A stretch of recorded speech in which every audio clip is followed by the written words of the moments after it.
TNTV Tamil ஊடகம், தனித்துவமான தமிழ் ஊடகம். இஸ்ரேல் உசுப்பேற்றிய நிலையில் உணர்ச்சி வசப்பட்டு ஈரான் மீது போரை தொடுத்துவிட்டு கையை பிசைந்து கொண்டு நிற்கிறது அமெரிக்கா.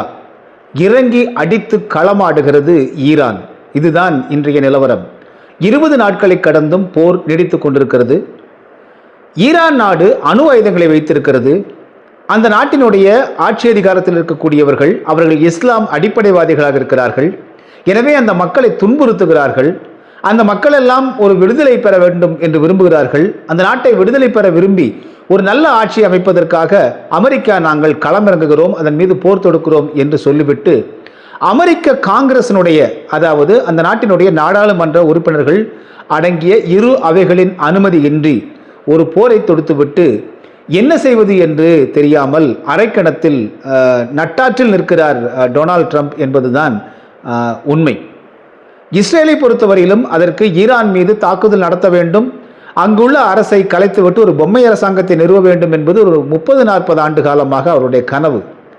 அதை ஒவ்வொரு அதிபர் அமெரிக்காவில் பொறுப்பேற்கும் போதெல்லாம் வலியுறுத்தி கொண்டே இருந்தது இஸ்ரேல் நாடு. ஆனால் எந்த அதிபரும் அதற்கு செவிசாய்க்கவில்லை, அதற்கு மயங்கவில்லை. ஆனால் இஸ்ரேலினுடைய வலையில் முழுவதுமாக விழுந்தவர் டொனால்ட் ட்ரம்ப். இதற்கு அடிப்படை காரணம் பின்னணியில் எப்ஸ்டீன் ஃபைல்கள். எப்ஸ்டீன் கோப்புகள் என்கிற அந்த கோப்புகளில் வசமாக சிக்கி இருக்கக்கூடிய டொனால்ட் ட்ரம்பை இஸ்ரேல் எளிதாக வீழ்த்திவிட்டது. எப்ஸ்டீன் என்பவர் இஸ்ரேலினுடைய மொசாட் உளவு பிரிவை சேர்ந்தவர் என்பதை தற்பொழுது அமெரிக்காவினுடைய உயர் அதிகாரிகள் உறுதிப்படுத்திட்டாங்க. இப்படி அமெரிக்காவில் பதவிக்கு வரும் எந்த ஒரு அதிபர்களும் இஸ்ரேலினுடைய பேச்சை கேட்காமல் இருக்கிறார்கள் என்பதற்காகவே டொனால்ட் ட்ரம்பை தொடக்க காலம் தொட்டே எப்ஸ்டீன் கோப்புகளுக்குள் சிக்க வைத்திருக்கிறது இஸ்ரேல். மொசாட் என்கிற தன்னுடைய உளவுத்துறையில் பணியாற்றக்கூடிய இந்த எப்ஸ்டீனை வைத்துக்கொண்டு அமெரிக்க அதிபர் மட்டுமல்லாமல் எதிர்காலத்தில் தன்னுடைய இந்த கனவுக்கு யாரெல்லாம் எதிரியாக இருப்பார்களோ அவர்களையெல்லாம் தன் வழிக்கு கொண்டு வருவதற்காக அப்படிப்பட்ட ஐரோப்பா முதல் கொண்டு பல்வேறு நாடுகளைச் சேர்ந்தவர்களையெல்லாம் தன்னுடைய இந்த எப்ஸ்டீன் கோப்புகளில் கொண்டு வர வைத்திருக்கிறது இஸ்ரேல். குறித்த நேரத்தில் இந்த கோப்புகளை வைத்துக்கொண்டு அமெரிக்க அதிபர் டொனால்ட் ட்ரம்பை தன்னுடைய பேச்சை கேட்க வைத்து ஈரான் மீது போர் தொடுக்க வைத்து விட்டது இஸ்ரேல். ஆனால் இது ஈராக் போல அல்ல என்று இஸ்ரேலுக்கும் தெரியவில்லை. இஸ்ரேல் உலகத்திலேயே மிகப்பெரிய ஒரு புத்திசாலித்தனமான உளவுப்படையை வச்சிருக்குன்னு சொல்றாங்க. ஆனால் ஈரானுக்குள்ள போய் கால் வச்சா இப்படி அடி திருப்பி சகட்டு மேனிக்கு ஈரான் அடிக்கும், நம்ம பெரிய பொருளாதார சரிவை சந்திக்க வேண்டியிருக்கும் அப்படின்னு அந்த உளவுத்துறை ஏன் முன்கூட்டியே மோப்பம் பிடிக்காமல் விட்டுவிட்டது என்பதுதான் அப்பொழுது நகைச்சுவைக்குரிய ஒன்றாக இருக்கிறது. உலகத்திலேயே பெரிய நுண்ணறிவு காற்று புகாத இடத்துல எல்லாம் மொசாட் போயிடுவாங்கன்னு சொல்றாங்க. ஈரானுக்குள்ள அது எதிர்கால திட்டத்தை என்ன வைத்திருக்கிறது என்று கூட மோப்பம் பிடிக்க முடியாமல் இப்படி மரண அடி வாங்கி கொண்டிருக்கிறது இஸ்ரேல். இது அந்த நாட்டினுடைய மொசாட் உளவுத்துறையினுடைய தோல்வியா, அல்லது இது எல்லாம் தாண்டி இஸ்ரேலினுடைய நெத்தன்யாகு எப்ஸ்டீன் ஃபைல்களை வைத்துக்கொண்டு இந்த அமெரிக்க அதிபர் உள்ளிட்ட பல்வேறு நாடுகளைச் சேர்ந்தவர்கள் எல்லாம் ஆட்டி படைத்ததன் விளைவா என்பதையெல்லாம் நாம் காலம் நமக்கு நிச்சயமாக பதில் சொல்லும். ஆனால் இப்பொழுது தெள்ள தெளிவாக நமக்கு தெரிகிறது, அமெரிக்காவும் இஸ்ரேலும் புதைகுழியில் மாட்டியிருக்கிறது ஈரான் என்கிற அந்த வளைகுடா நாட்டின் மீது போர் தொடுத்து. இப்போ என்ன இருக்குன்னு பார்த்தீங்கன்னா, இந்த போரில் 20வது நாள் நெருங்குது. முதல்ல என்ன சொன்னாங்க, நாங்கள் ஈரானில் உள்ள எல்லா படைத்தளங்களையும் அழித்து விட்டோம், அந்த இராணுவத்தில் ஒன்றுமே இல்லை. நேற்று கூட திரும்பவும் பேசும்போது திரும்பவும் சொல்கிறாரு டொனால்ட் ட்ரம்ப், அங்கே எங்கிட்ட பேச்சுவார்த்தை நடத்துறதுக்கு எங்கள் தலைவர்களே கிடையாதுங்க, எல்லா தலைவரும் செத்து போயிட்டாங்க, அந்த தலைமை பொறுப்புக்கு யாரும் வருவதற்கு ஆயத்தமாக இல்லை, அஞ்சுகிறார்கள் அப்படின்லாம் சொல்கிறாரு.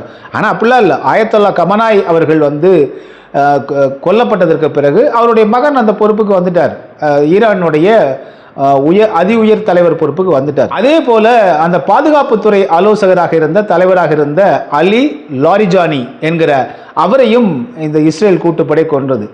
உடனே அவங்க அடுத்த பாதுகாப்புத்துறை தலைவரை புதிதாக தலைவரை கொண்டு வந்துட்டாங்க. அவர்கள் அதை அலட்டிக்கொள்ளவே இல்லை ஈரான். அவர் இறந்தால் உடனே அடுத்த சில மணிகளில் தங்கள் தலைமையில கொண்டு வந்துடுறாங்க.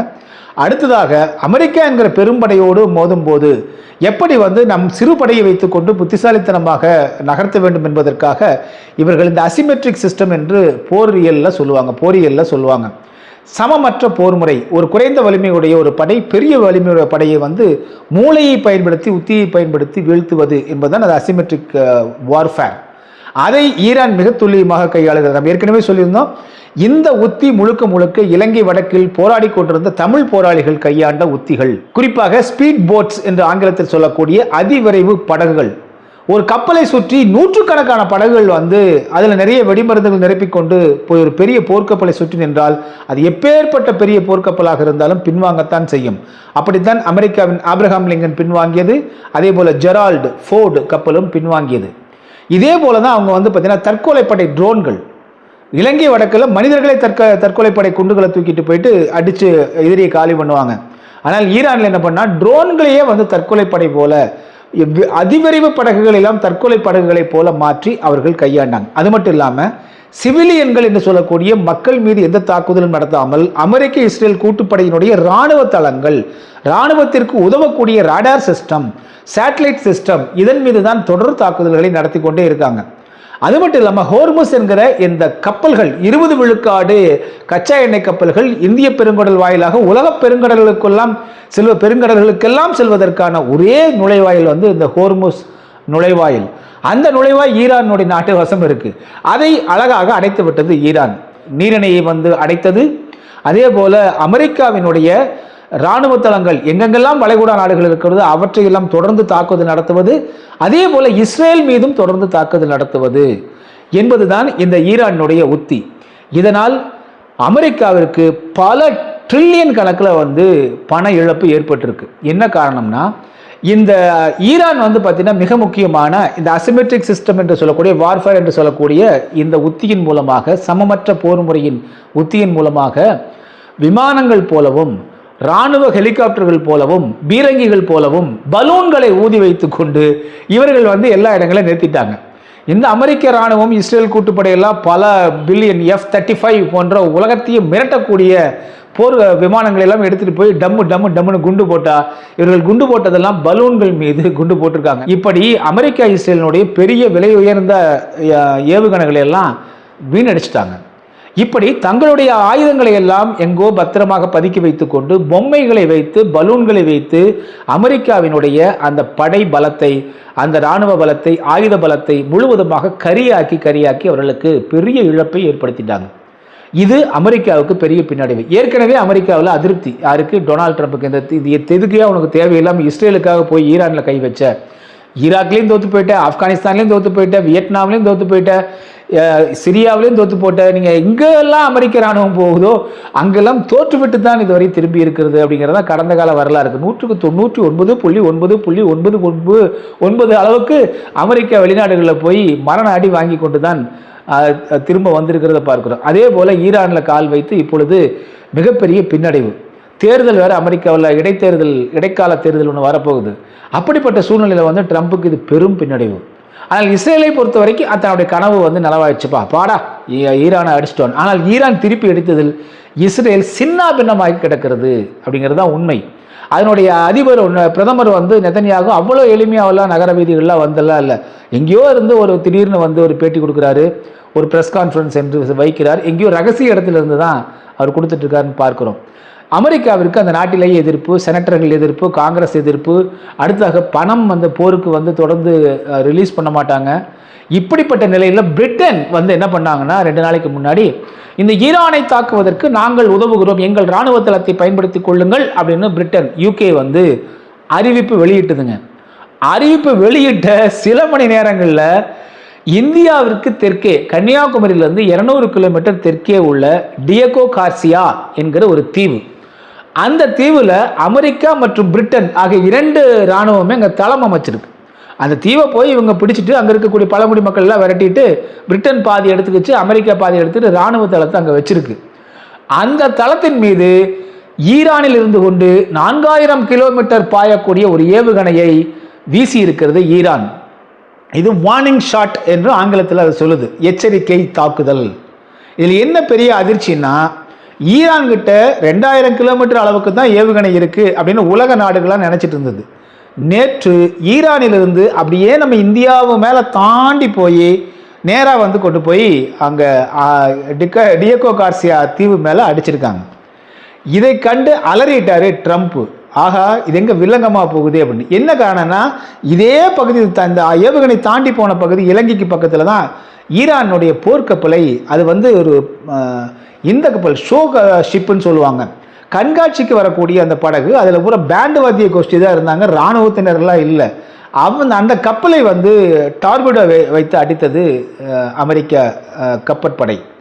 இப்போ டியேகோ கார்சியா மேலே ஏவுகணை 4000 கிலோமீட்டர் தொலைவு பாயக்கூடிய ஏவுகணையை வீசியிருக்கிறது ஈரான்.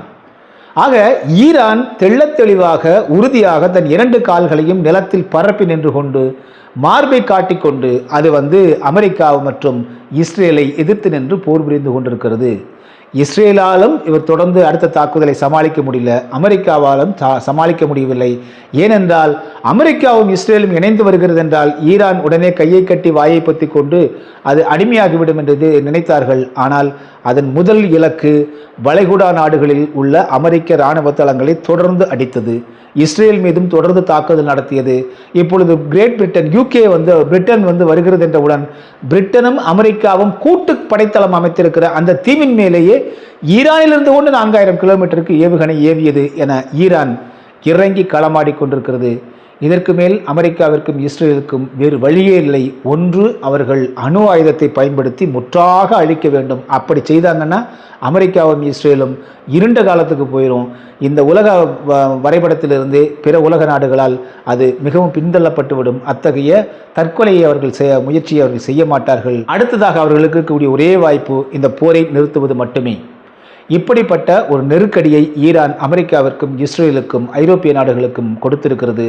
அது மிக துல்லியமாக இந்த போர் உத்தியை பயன்படுத்தி இப்படிப்பட்ட அமெரிக்கா போன்ற பெரிய அண்ணன் நாடுகளையே அது கதிகலங்க வைத்திருக்கிறது என்பதைத்தான் போரியல் பார்வையிலும் பத்திரிகை ஊடகவியலாளர் என்கிற பார்வையிலும் நாம் இதை பார்க்க வேண்டியிருக்கிறது. ஈரான் அதி உயர் தலைவர் ஆயத்துல்லா கமனை கொல்லப்பட்டது. அதற்கு பிறகு ஈரானினுடைய பாதுகாப்புத்துறை ஆலோசகராக தலைவராக இருந்த அலி லாரிஜானி அவரையும் கொன்றது ஆகிய இந்த 2 படுகொலைகளும் ஈரானை தொடர்ந்து அமெரிக்க இஸ்ரேலை அடிபணிய வைப்பதற்கான போரில் களம் இறக்கி இருக்கிறது என்பதுதான் உண்மை.